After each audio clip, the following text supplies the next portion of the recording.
Ils ne sont pas encore au niveau de l'Inde, la Chine, la Russie et le Brésil, mais ils pourraient devenir les puissances économiques de demain.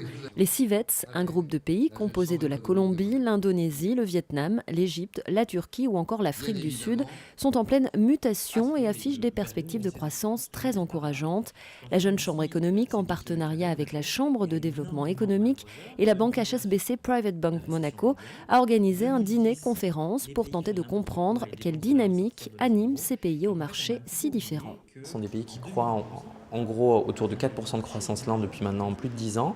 Ce sont des pays qui aussi présentent des géographies et des industries intéressantes parce qu'ils sont aux quatre coins du monde tout d'abord et puis surtout ils ont aussi décidé à un moment donné d'avoir un modèle de croissance qui place non seulement leur population au centre du modèle. En Colombie par exemple, l'effort de lutte contre la pauvreté et la fin de la guerre a permis à la Colombie aujourd'hui d'être une énorme puissance agricole au sein de l'Amérique latine.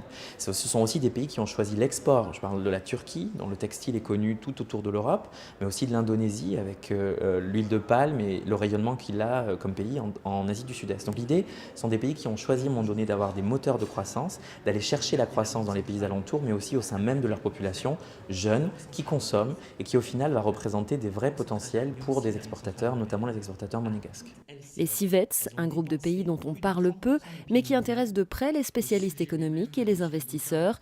Par le biais de cette conférence, la JCE a souhaité éclairer les entreprises monégasques sur le potentiel de ces États. L'année dernière, nous avons organisé un premier dîner sur les BRIC, donc ce sont les pays émergents.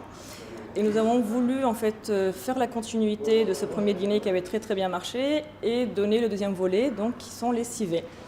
Nous avons fait appel à un économiste qui est M. Subran pour vraiment répondre à ces questions. Cette année, nous avons contacté la CDE pour qu'ils soient partenaires à l'événement. Ils ont tout de suite accepté parce que c'est un très beau projet pour l'économie monégasque. Et nous avons demandé à HSBC de subventionner et de sponsoriser l'événement parce que l'acronyme CIVE a été créé et inventé, je dirais, par un économiste de HSBC justement. La CDE, c'est l'organisme économique de la principauté.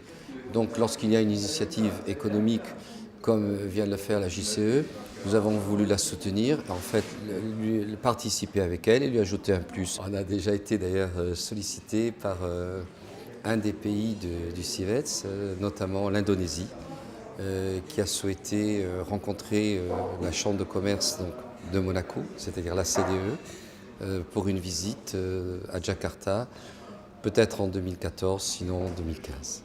La Jeune Chambre économique, créée en 1963, célèbre ses 50 ans d'existence. À cette occasion, un grand gala sera organisé le 12 décembre prochain.